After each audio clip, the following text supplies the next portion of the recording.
The inability to seal deals at Manchester United is frustrating the patience out of Erik Ten Hag.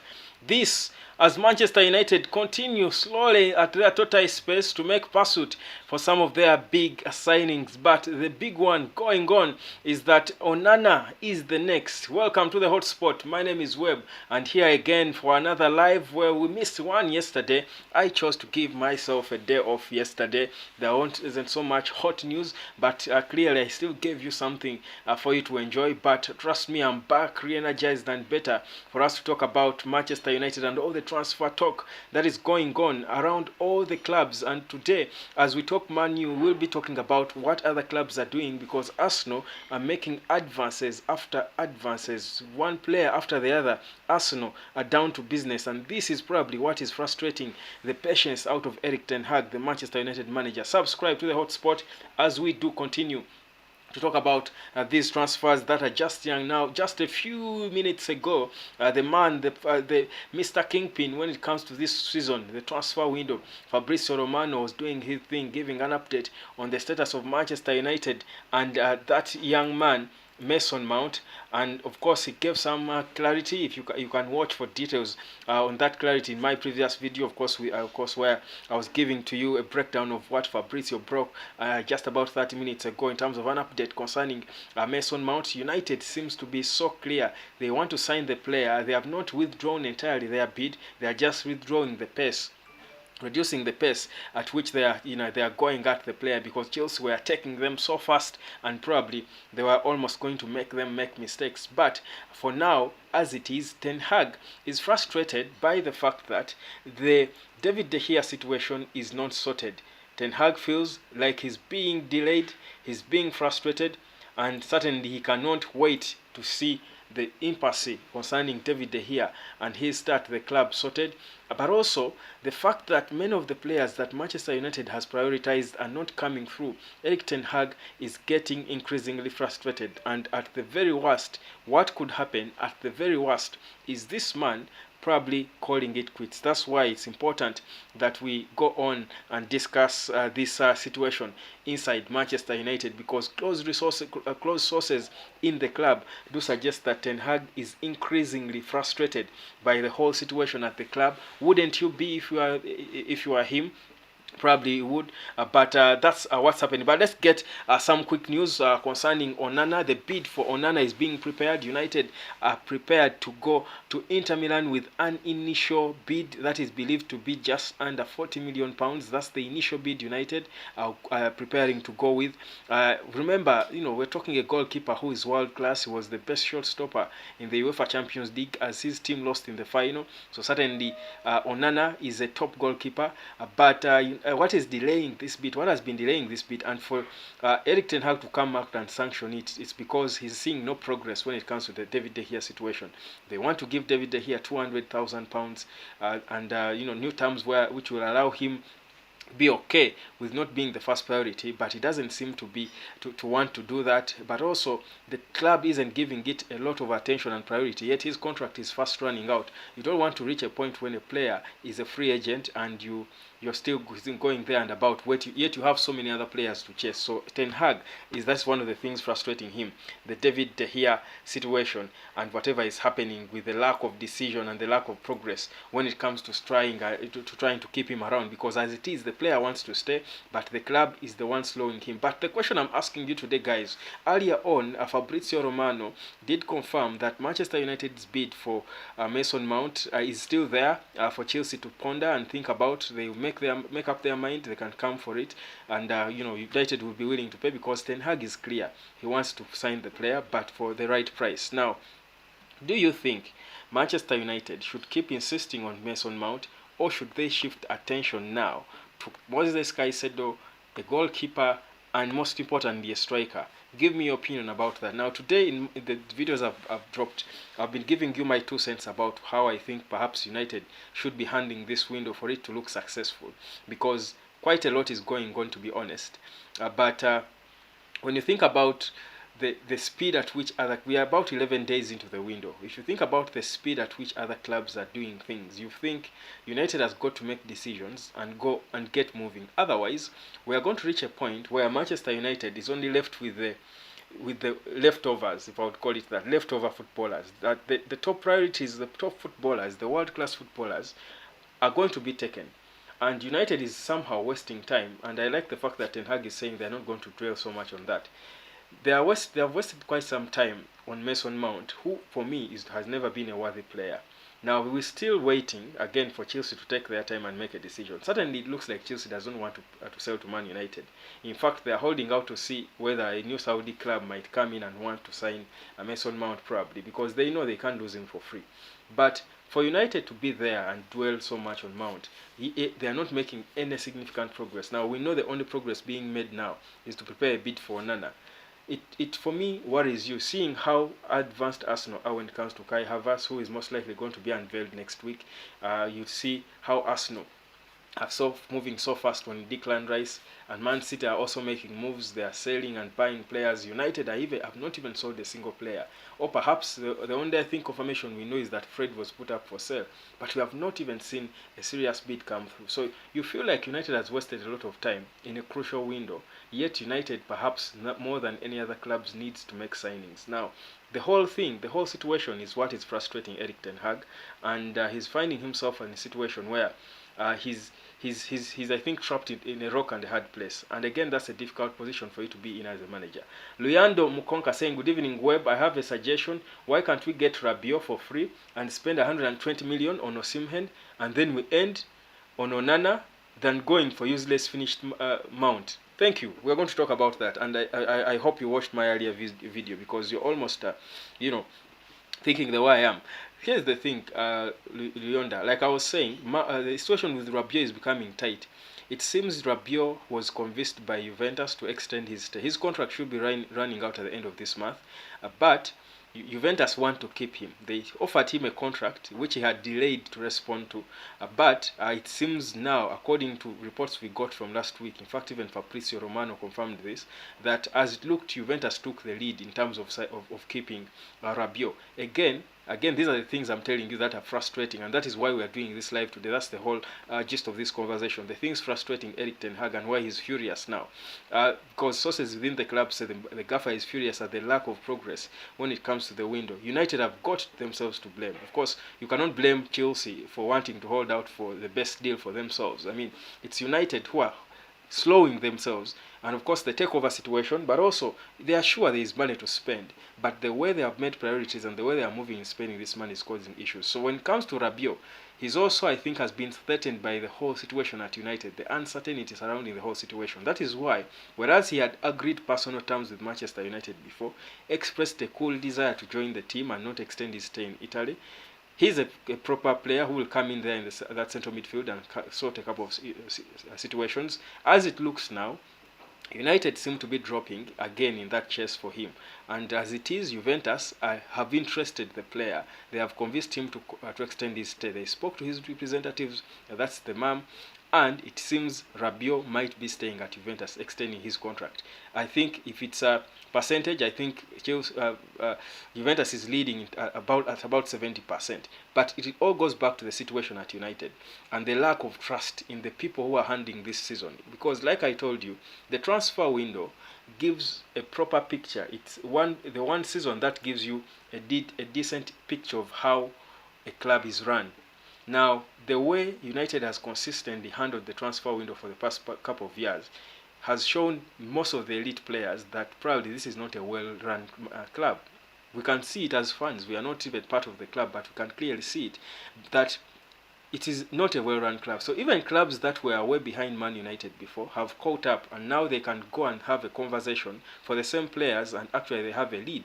Before, there is no way a player, unless you were an Italian player, a patriot, there is no way a player would have an offer from Man United, and they think twice about it, and they want to stay at Juventus or go to Juventus or Bayern. But today, things have changed that much, that bad, that even Ten Hag now is getting frustrated, because the club that should be so big, most supported club in the world, biggest club in the world, the people running the club. And these are the things that Cristiano Ronaldo revealed in that brutal interview with Piers Morgan. And of course, it took a lot of hitting and flack for it. But like I was saying back then, I think we hadn't started doing this, this channel. But like I was saying back then, we would thank Cristiano Ronaldo later for the revelations he made, and we are beginning to see them. That even Ten Hag is getting frustrated.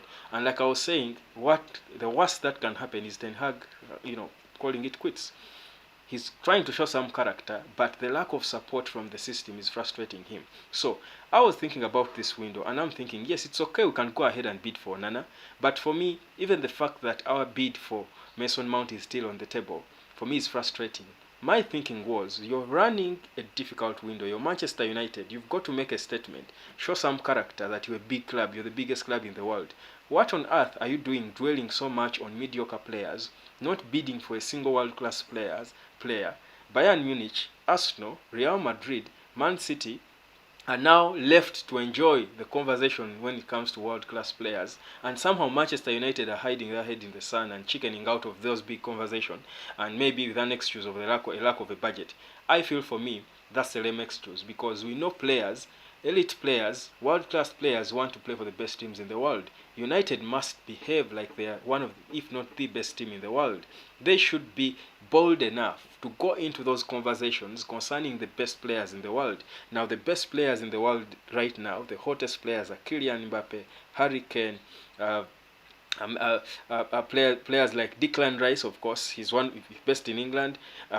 Players like Victor Osimhen. These are the best players. Moises Caicedo. These are the hottest players in the world. But for some reason, whereas United has been interested, clearly United is interested in all these world-class players, but they are shy to come out and make, bids and offers for these players because of what? The takeover. I feel like that's a lame excuse, and for me, it shows a lack of character, and it shows a club that is poorly run, whose ego is being taken down by the people running it, and that's a huge problem, because you've got to have that boldness, that arrogance. United in this transfer window has got to have the arrogance that has been left to Real Madrid now. Is the arrogance United should be moving with, the swagger of the biggest club, that even when you know you've got issues in your house, because you're rich, you know that players will want to play for you. So boldly go for them, disorganize them, because the issue that a player like Mount, now for Mount not being world class, it's an honor for him to play for United. He knows that Chelsea is not anywhere close to Manchester United. Even in their worst, Manchester United has been performing better than Chelsea. So it shows you how big a club it is. Man United has gone fans everywhere. It's a big club, but the way we are handling this window, for me, is as if we think we are an Aston Villa, a small club. Umo Moses is on. Hey bro, good job. I'm also live in Hoima, Uganda. Thank you, brother. How is Hoima? I hope things are happening right for you there. But yeah, let's keep talking about this Man United situation and how the John matters. And this is, I think, the key area Sheikh Jassim has got to overhaul when he takes over the club. The guys running the club are draining it down so fast that sooner rather than later we are going to become a Leeds United. A club that was once great, so many fans, so much supported, but cannot compete with the clubs of today, the modern day clubs. And it's because of a lack of character. The guys running the club are draining it down, that a player like Adrien Rabiot can come out and refuse and think twice about going to United for free and earning, crazy money, playing in the Premier League week in and week out, because there is no character. That clubs can come out and overprice players and somehow we fall for it. That Chelsea can refuse a third bid for Mason Mount, a player who could barely start a game last season, a player who is not even the Chelsea's best player, coming out there and he's being overpriced, and somehow Chelsea feel cool about the player they have. I think for me it shows you how low we are going as a club, and again I'm pointing to what is frustrating Erik Ten Hag, that what you see from outside is not what is in the club. Cristiano Ronaldo, again, we keep referring to what Ronaldo said. What we see as fans of the club who take the club in this high regard, who know how big Manchester United is, unfortunately, the people running the club, and again, blame it on the Glazers from the top, do not treat it like the big club it is. That is why they will bring in a bunch of football directors, a CEO, who are clueless about how to run such a huge club. So it's a huge problem, by the way, that it's worrying. For me, I'm studying how we are behaving in this window, and I'm seeing a lack of character.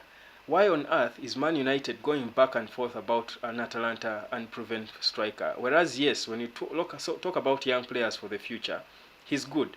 But if there is a young player, Manchester City was bold enough to go. I don't know why on earth United took so long to go. Ole Gunnar Solskjaer wanted to sign Erling Haaland as so long ago. But somehow, Haaland was there, and Man City came and got him for about 59 million. And you're thinking, what was United doing not going for Erling Haaland? But it's because probably they were, they were not sure that a player like Haaland would want to join them. It's a lack of character. Why isn't Man United going all ahead to bid for Victor Osimhen? Because for me, when I look at this window, actually, United needs world-class players. Now, there are few world-class players, and I listed them for you just a few minutes ago. What Man United should be doing now is to go and knock on the door for the world-class players, regardless how much or how little money they have. At least make an attempt to bid for these players, fail on the bidding, the way United has failed on Mount, or seem to be failing on Mount. Well, probably Mount. By the way, I think Chelsea will eventually take the money. I hope they don't, but I think they will eventually take the 50 million, 55 million, which I think it's a rip-off already. I think it is. But anyhow, because Ten Hag wants the player, there's nothing to do. But I hope they don't take the money actually, and they stay with their player until the end of the summer. He comes for free if Erik Ten Hag still wants him. But why isn't, for example, Man United putting together funds? Go for Victor Osimhen. He's young. He's only 24. He's fired up. He has won his best. He has reached his epitome when it comes to the Italian Serie A. His players, Igalo was on Sky a few weeks ago, talking about how he speaks to Victor Osimhen, and he has even told him United is a good club for him. Didier Drogba would certainly tell Osimhen the same thing. His role model, that the Premier League is the place to be. So for Osimhen, a Nigerian footballer, hearing that Man United has tabled a bid for him, I think he would cause ruckus in Napoli. He would cause issues for Aurelio De Laurentiis. Yes, he's a good bargainer and stuff, but he would force a move through because he's got 2 years left on his contract. I don't see him extending it because he knows he's wanted by the biggest clubs. He's not going to be playing for Napoli all through. He's never going to succeed more than he did last season playing for Napoli. So why isn't United going on to bid for the player? Why? Well, there's talk that this week they'll be meeting United, and I hope they do. There's hope that this week United is going to be meeting with him, Liverpool as well, and I think Chelsea are going to be meeting with him this week to try and talk about a possible move. But I'm thinking United should have done this like yesterday, because you can't be wasting time on Mason Mount when Victor Osimhen is there. What impact is Mason Mount going to give you? You can rather spend 100 million, because I'm sure, whereas the initial asking price for De Laurentiis for Victor Osimhen was 150 million euros, I'm sure United, if they are again it's a tall order, but yeah, if the John Matters of this world try so much, if they have to hire experts to support them in bargaining, they can bargain and convince De Laurentiis to give them Victor Osimhen at 100 million, if he wants that the very worst, with some add-ons of up to 15 or 20 million pounds. That would come later. But it is okay, because the biggest issue for United is a striker. And the talk of Ten Hag signing a world-class striker and then a young striker, I'm sure if he got Osimhen, he wouldn't need 2. Osimhen is young, he's world-class. So there is no need for a second one. That the unproven Atalanta, prospect, Rasmus Højlund. Go get 100 million, spend it on Rasmus Højlund. That's a huge solution.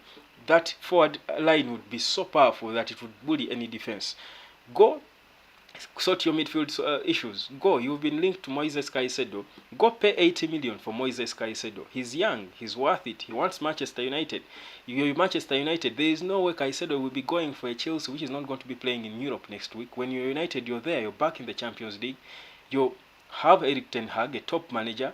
You should go there, bid for him, spend 180 million, because United can raise 180 million. We've got a basic 120, sell a few players around, get the extra 80, make it 200. Forget about the takeover and whoever is there. Now I'm talking now, these are the people, this is the time when the people running the club should be making decisions, and the right decisions for the club. So sign Moises Caicedo for 80 in this summer, then wait for what happens. Even in that case, even if you keep David De Gea and Dean Henderson, don't sell him to Nottingham Forest. United will have a decent season. Already, we know that Lichi is probably will be fit by the start of the preseason or the season. Lichtsteiner, that is rather Lisandro Martinez, he was pictured training with the ball for the first time since that injury. Yeah, that's him training with the ball. So hope that he will be fit and available at the start of the season. But say, in this summer, I solved two of our biggest long-term problems. The striking problem and the central midfield problem. So we have a situation, you've spent 180 million, even if you blow the cash, you have nothing. That's okay. You've got a world-class striker in Victor Osimhen who is going to threaten, because United has always had that fear factor because of the strikers they have always had.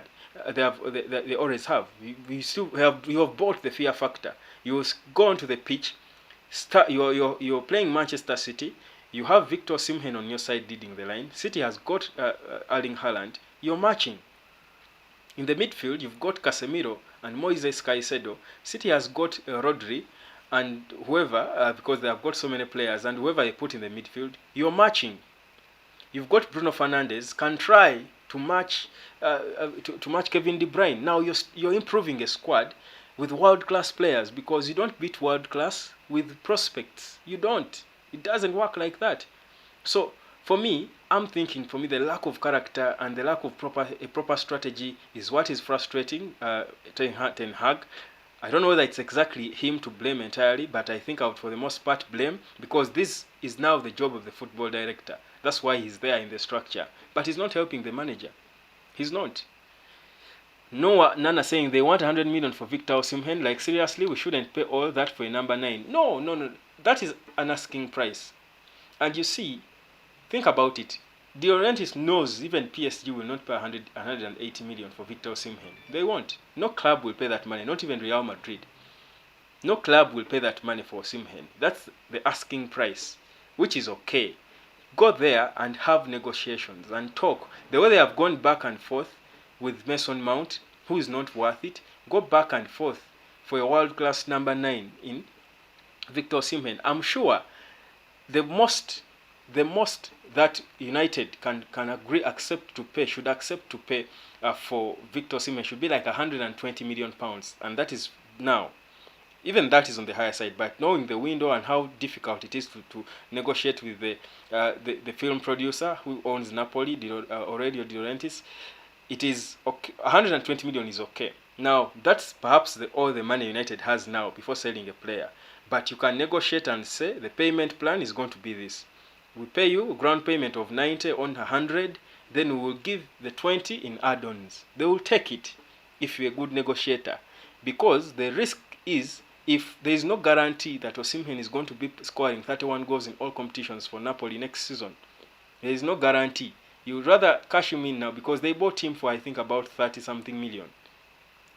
Just in 2019 or thereabout.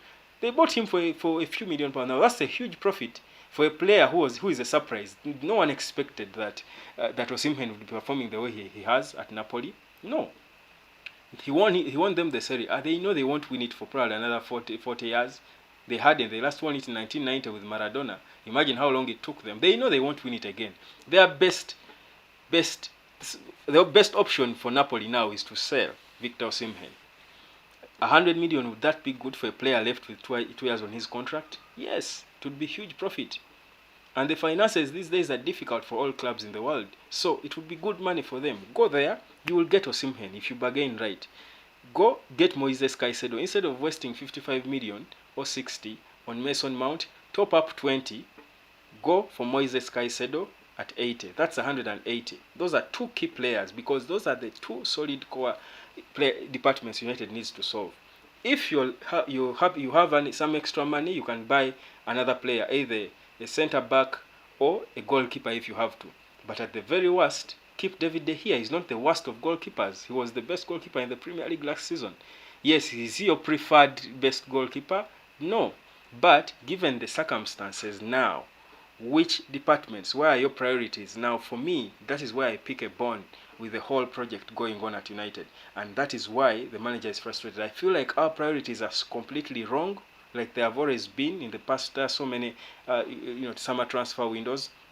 There are turn-offs. If I were a player as well, I would probably not trust the whole Manchester United, project, because a whole lot of things are going wrong. A whole lot of things are going wrong. But yeah, that's for me, my 2 cents on the whole situation. But of course, what we know is that United are going to bid for Onana soon. And again, yes, Onana is a good goal. Maybe that is because, as I said, most likely De Gea is not going to stay. But even if Onana is a player we need, yes, go sign Onana for 40 million or 45 at most, 45 million pounds. It's okay. Go sign Osimhen for 120 if you have to pay. It's okay. He's world class. Go sign Osimhen, and then go sign a cheap centre back from France. A centre back like Axel Disasi. Instead of crying over Kim Min-jae and all, go get the centre back from France, Axel Disasi. You can get Axel Disasi for about 30 million. So that's a total of 200 million. Isn't that money United can raise in this summer? We can raise that money, and aren't we solving issues with world-class players? Because Onana is a world-class goalkeeper, yes. I don't mind them going for Onana. Go get Victor Osimhen, world-class, blow the bank, break the bank if you have to. Sign Onana, he's world-class, but he's going to guarantee you goals.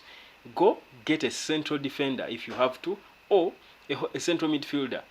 If one of the two, depending on where the priority is. 3 players and you're okay. Even if it's Ken, Ken is world class. Like I said, for me, Osimhen would be a preferred signing ahead of Ken, because Osimhen is younger and is world class. He can only get better. Harry Kane will not get better than what he has been at Spurs. He will still come in the way Van Persie came. He will be a 1-2 season pony. You remember how United got Van Persie from Arsenal? And he just came and won his first Premier League title the following season. And then 2 seasons later, Van Gaal comes in and you're not in my plans, he lets go of him. That's the thing with Harry Kane. Is that a player we want to spend 100 million on, yet we can spend the same money for a player who will come in and score the goals again for us, but he's young and he will stay for longer, give us more years. Guys, think about it. I don't know. I think we need to be realistic. Let's not be fascinated about Harry Kane. Yes, Harry Kane is proven in the Premier League, but Harry Kane is going to come next season, score goals. We won't win the Premier League. Even if he scores how many goals, United is not ready to win the Premier League. That's the honest truth. With the disorganization going on and all, it will be a shock if United won the Premier League. With what Man City is doing, with how Arsenal are improving, we are still in a work in progress. So why spend 100 million on a Harry Kane? The reason why Sir Alex Ferguson back then would break the bank and sign one player, crucial player, bring a Michael Carrick, the following season he's winning the Premier League. Bring a Robin Van Persie, the following season he's winning the Premier League.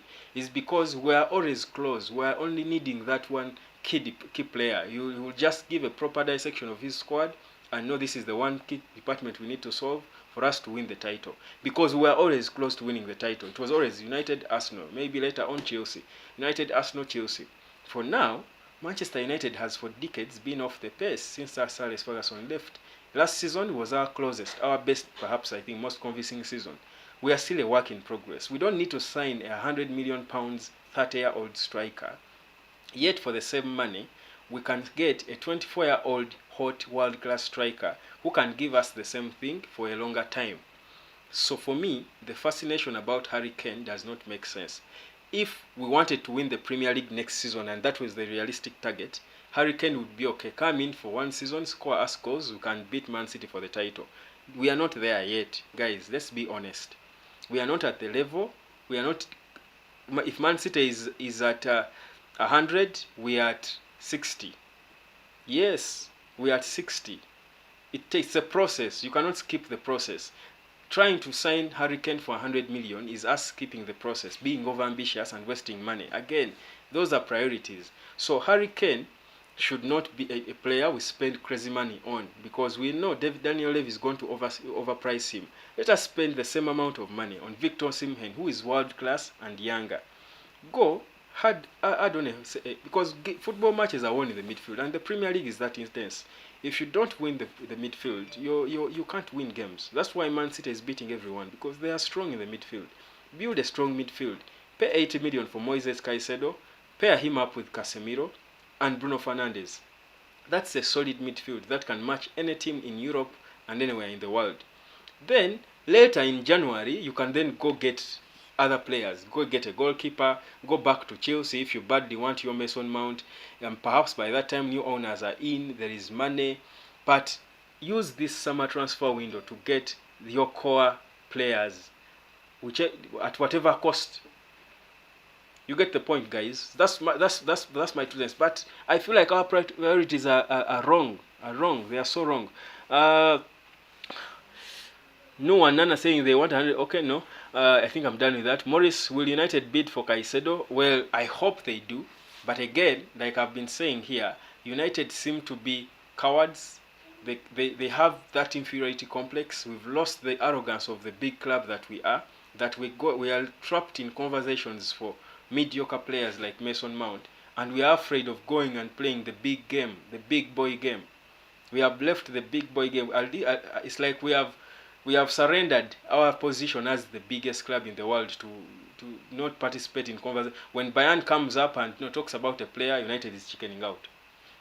Then we go talk about Rasmus Højlund from Atalanta. And guys, don't quote me wrong. Rasmus Højlund is a promising footballer. He's good, but he's not a finished element. Is he the player we need now? No. He can come in later. We need a world-class striker. And we can get a world-class striker. We can get Victor Osimhen.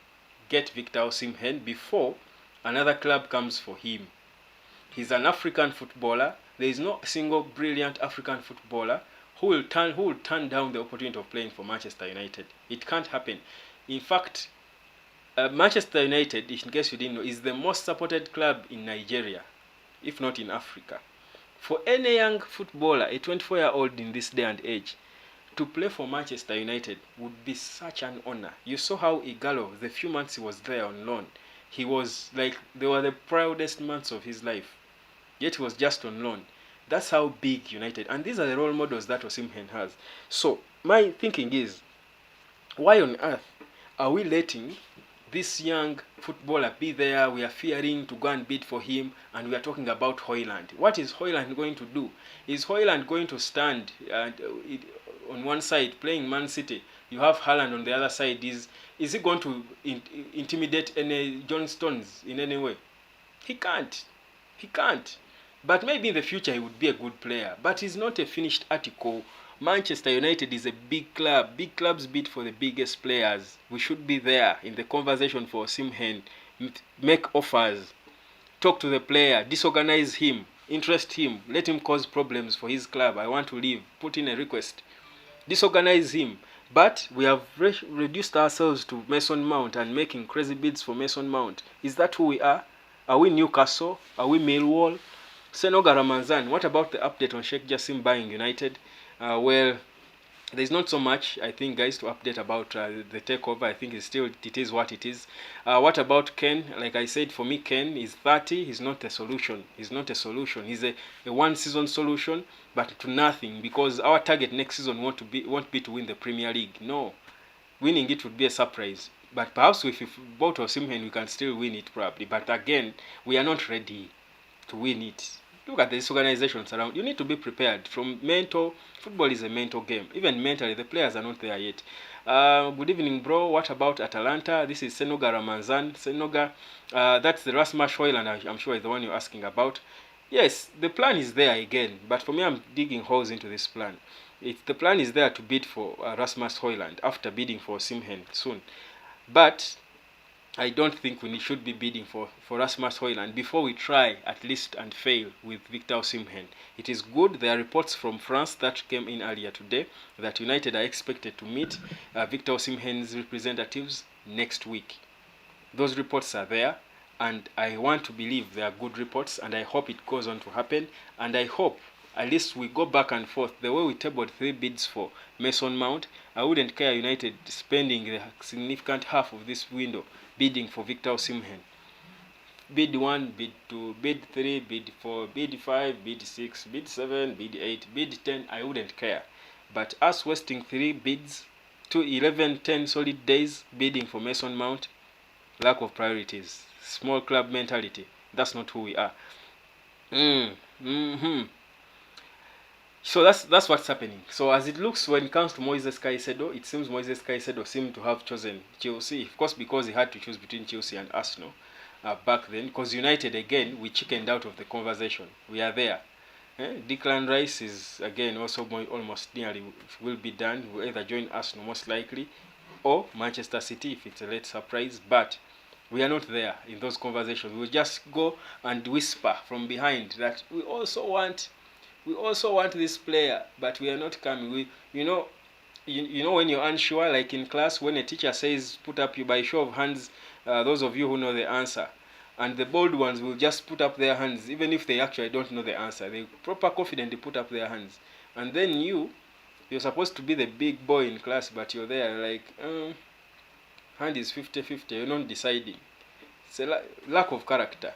It's the lack of character. We are showing a proper lack of character as Man United, and it's disheartening. Are we that small? Yes, we know we haven't won major titles in a long time, but has United stooped that low that we've lost the character to bid for the world-class players and leave it for Arsenal, Man City, newcomers, Chelsea? Is that how low we've stooped? No way. No way. Cheswa Bashir, good to see you, brother. How are you doing today? I'm alright. I'm nice and easy. Yourself? Hey, bro, still Cheswa. Thank you guys for coming through, guys. Thank you again for being in time for this live. But yeah, again, those who are just joining, the bid for Mason Mount is still on and open. When Chelsea wants, they can respond and take it. We are not paying for more. We are not meeting their 58 million pounds plus 7 million pounds in add-ons valuation of the player. That's the latest. How far is the bid for the club so far? It's again, there is work behind the scenes progressing. Work behind the scenes is progressing. We don't know at what pace. It's not. We would say it's tortoise pace, or it's probably the critical pace, because it's a critical stage of the takeover. But as it is, Sheikh Jassim is still in a cruising lead because he was granted exclusivity to negotiations. So it is a question of when, a matter of time, we will be knowing who the owner is, and certainly it is perhaps most likely going to be Sheikh Jassim. Erik Ten Hag is increasingly frustrated with the lack of progress. Whatever Man United touches turns into nothing, and it's beginning to frustrate the manager, Erik Ten Hag. And well, I'm here for me to just talk about how there needs to be a twist, a change of strategy, but also a change in priorities. That's how I feel, and that's what I've been, of course, talking about for the most part of this live, guys. Thank you so much, guys. I do hope you have subscribed. If you haven't, please do, and turn on your notification as we do keep going on to try and understand the situation at Manchester United that is frustrating the boss. Well, we hope for a bid for Onana to be tabled soon. We hope David De Gea issue would be, his impasse would be solved as well. United are playing the long game when it comes to Mason Mount. Well, it's an important one. Again, at times, why play a long game with a player who is not worth it? I'm imagining next season, guys. Let's look at the possible squad with my approach, or that I've just given to you. That let's spend the money we have on Moises Caicedo and Victor Osimhen, if we have to. Now, if that happened and we kept David De Gea in goal, we have a central defense of Lisandro Martinez together with, even if it's Victor Lindelof, if Varane is sick, then you have left Luke Shaw, on the right Wan-Bissaka. In the midfield, you have Casemiro, you have Moises Caicedo, and Bruno Fernandes. Up front, you have Marcus Rashford on the left, you have Victor Osimhen in the middle, target man, number 9, and on the right, you have either Mason Greenwood. By the way, Ten Hag badly wants Mason Greenwood to be back on the team, but Greenwood put his house mansion up for rent, £15,000 per week in Manchester. So that's a sign that maybe he's going to be leaving Manchester for some time. So probably he's going on loan. He's been linked to Juventus, AS Roma, clubs in Italy and Spain, but most likely to Italy is where he's been mostly linked, which is okay. I think he needs time to come back to the level where he can play for United. But if he's not there, even if it's Antonio Dos Santos, whoever other forward, even if it's Jordan Sancho. In fact, I feel like if Victor Osimhen joined Manchester United, Jordan Sancho would actually look better. Frank Stallion says, my fear with Osimhen is none of an African player have ever shined in Man United. Thanks for the news, Senoga Ramazan. Well, no African player has ever shined at Man United. That's an interesting one. Maybe because they were never good enough. Do we think Osimhen is good enough? I think so, because he made a record. He was the first African footballer to win the Golden Boot in Italy. And guys, by the way, I think the Italian Serie A is a more difficult league than even the Premier League to score goals. It is the most physical league in the world. That is traditional. That's their culture. That's their style. It is what it is. I think it is the most difficult league in the world. But he did not only score goals in there, 26, I think, to be precise, crucial goals that won them the Serie A. Napoli. He was not a Diego Maradona. He was not, but he did nearly what Maradona did. He lifted this club with his crucial goals at all stages to win the Italian Serie A for the first time since 1990. In a physical league, he became the first African footballer to win that golden boot. George Weah did not win what he did. George Weah won the Ballon d'Or. George Weah is one of the best African footballers to ever play football. He did not do what Victor Osimhen did. For Osimhen is 24. Osimhen has scored goals for Napoli, not AC Milan, not Milan, for Napoli in the Champions League. Osimhen was scoring crucial goals for fun for Nigeria before he got injured. Now, for me, whereas, again, that doesn't mean that it's a guarantee that Osimhen... These are the things people were saying about Erling Haaland. And for me, this talk, again, is self-defeating. You want a world-class striker. This player has proven to you he's world-class. What more do you want? There is only one way to find out if he will flop or not. The fact that he's African cannot be reason for him not to shine. African players, Didier Drogba shined in the Premier League.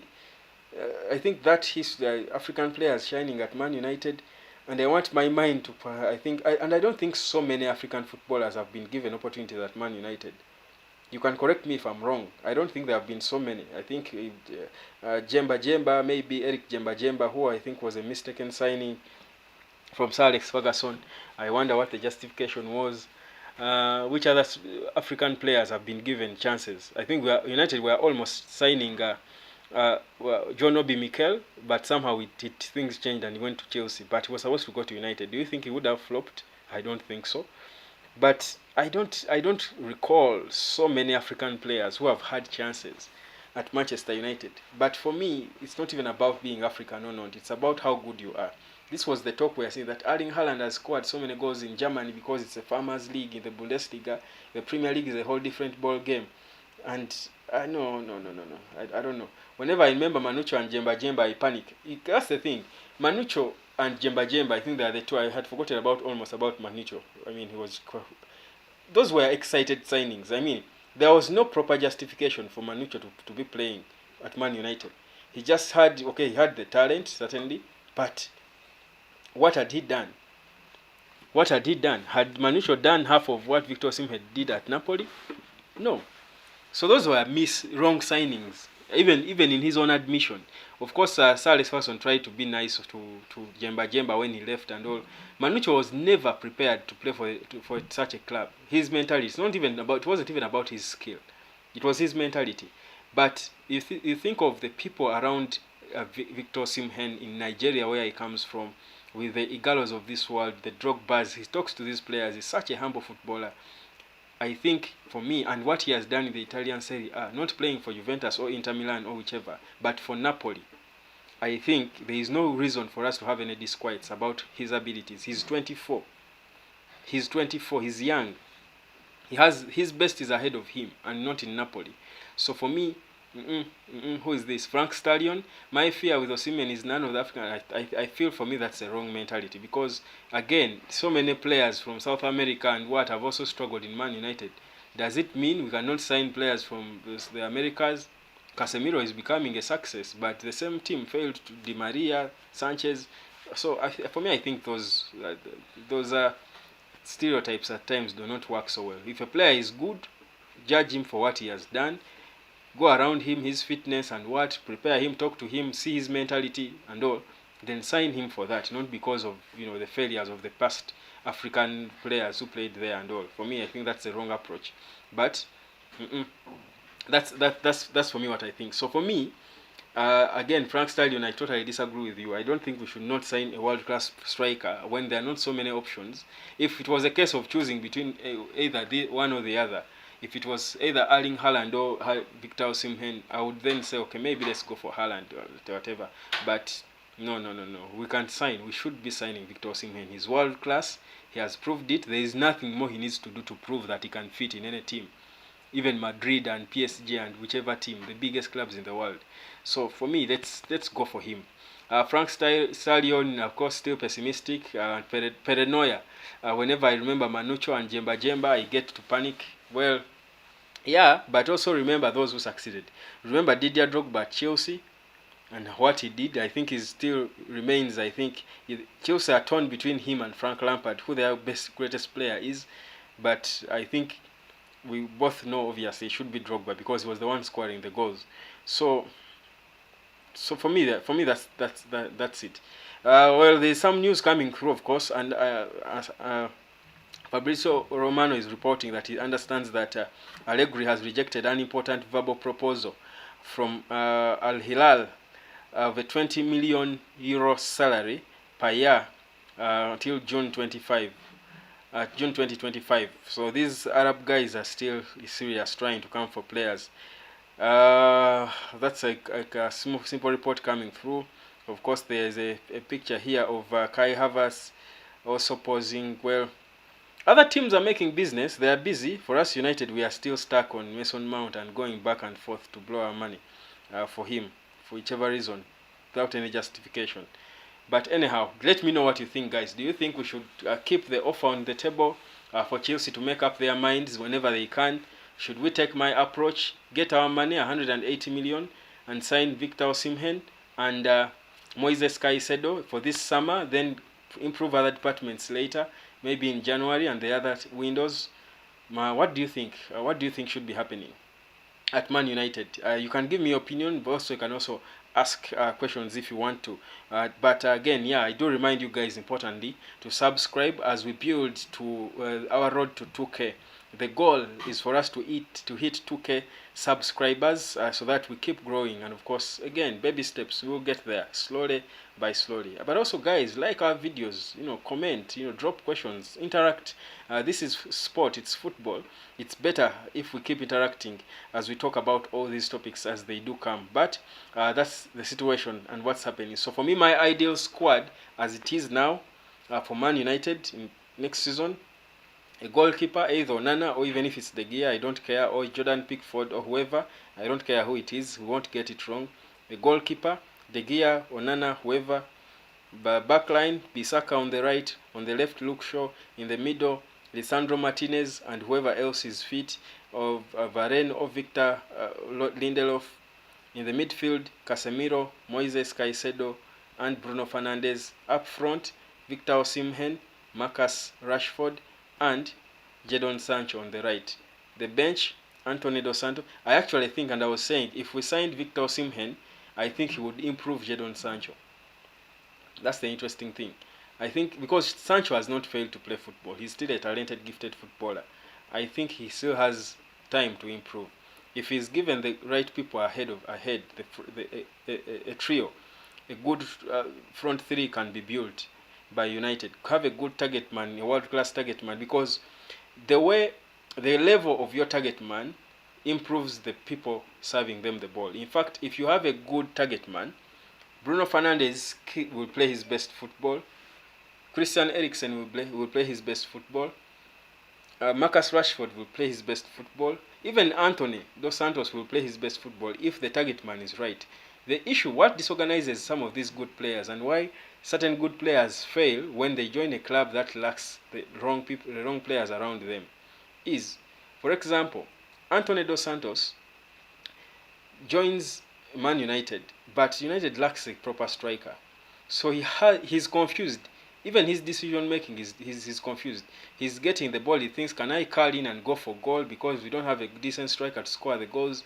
Marcus Rashford, the same thing. He's hungry. There's no one to score who is carrying the weight of scoring the goals, so he's the closest to goal. So he's thinking, there's no one to pass the ball to. So he's certainly going to be thinking about trying to find ways of scoring the goal. So it will disorganize his play. But if you have a good target man who is world class, a target man who, from the goalkeeper to every player around him, trusts, if you have a Erling Haaland, he will improve the rest of the squad. Because for you, all you have to do, get the ball and find ways of getting this ball to that target man. You're sure you'll get the goals. Now, that's the beauty about having it. And that's why I say Manchester United has got to sign a world-class striker. He has got to, because he will lift the load of all the other players around them, and then they will flow. Their talent will come out. They will play football. Because the load of scoring goals is now on that world-class striker they trust. The reason why Liverpool were playing so well when Mo Salah was scoring goals is because the entire squad trusted that up front we've got a person who will score goals. And for them, they even had others, Bobby and Sadio Mane. So all the other players will play well. Even the mediocre ones will step up their game because up front they have got the right player, a player they will trust to take the load of doing the most important thing in a football match, which is scoring goals. So United has got to sign a world-class striker. And right now, it can only be Victor Osimhen, Kylian Mbappe, or Harry Kane at the very worst. But Harry Kane is old. So by law of elimination, Harry Kane is eliminated by age. Next month he will be 30. What business do you have signing a 30-year-old striker? Frank Stylion. Another thing is that Man United have a superstition that they use English players from way back, and that could be some of the excuses to why United may keep on running for Kane. Keep on running for, maybe from, he's saying from Kane. For Kane, okay, keep on running for Kane than Osimhen. I get what you mean, Frank Stylion. Well, and of course the fellow Englishmen are backing Kane. I had the legend, what's his name? Rio Ferdinand also saying that he would choose Kane over Osimhen. That is if you want to win the title next season, and that's your goal. But again, there is no guarantee that if you brought Kane, you would win the title next season because the whole team around him is not there yet. He's not ready to beat Manchester City for the title. So for me, it would be wastage of money to sign a player who will score so many goals. Certainly, if Harry Kane joined United, he would score even more than 30 goals. But he will still not score more than Erling Haaland. He will still not, the people around him will not add on the others enough to win the title. So Man United would still be second, third, or thereabout, but maybe with a more cool-looking number 9 up front. So how about you sign? But then after a season or two, Harry Kane will be old and they will be looking for how to let go of him. But remember, you bought him for not less than 100 million. You know Daniel Levy and his bargaining. And I'm sure when he gets these John Matters here and he corners them, he can even milk 150 out of them. So Harry Kane, whether he's English or what, I think Harry Kane joining United would be good for Kane. It would be better for him than it would be for United. It would solve a problem for him because he would have a chance of, breaking the record because he wants to stay in England to break the whatever record, the Alan Shearer record, and maybe after 2 seasons go to Saudi Arabia and also, make that money one more time. But it will not solve the long-term problem for Man United. And Man United's problem is long-term. And by long-term, we are talking 5 years plus. Not 2 years or 1.5 or 1 year or 3 years. Long term means so many years. United needs to build. The way United bought, Sir Alex Ferguson bought Wayne Rooney when he was young from Everton. It only became a long-term solution for Man United. You need that striker. Man City had Sergio Aguero. He was a long-term striker solution. He grew with the club. Now they have a 22-year-old Erling Haaland. He's a long-term striker. He's going to grow with Man City. Does Man United want to be like Real Madrid? But even Madrid, when they had the Cristianos, the Benzema has records, has done the Real Madrid jersey the longest. They bought him when he was, I think, 20 or something. from France, I think Rio, Olympic Rio. So you want long-term solutions. Man United should be looking at long-term solutions. Is Harry Kane a long-term solution? Is he? Say yes there in the comments. If you think he is, please drop a yes there, and I'll end this live. Say yes if he's a long-term solution. Say yes, and I will end this live. Because look at the average age of Manchester United. De Gea is 32? The defense, Lisandro Martinez, I think is 28? Or thereabout. Rafael Varane is 30 something. I think also 32, 33 or thereabout. Casemiro is 31. And correct me if I'm getting some people's ages wrong, but I think I'm close, if I'm not exact with most of them. Luke Shaw, I think is turning 30. Yeah, guys, look at this age issue. I'm telling you, Luke Shaw is turning how old? He's 27. Okay, he's still fairly young. Luke Shaw is 27, but still he's growing. I'm looking at these players' ages. Lisandro Martinez is how old?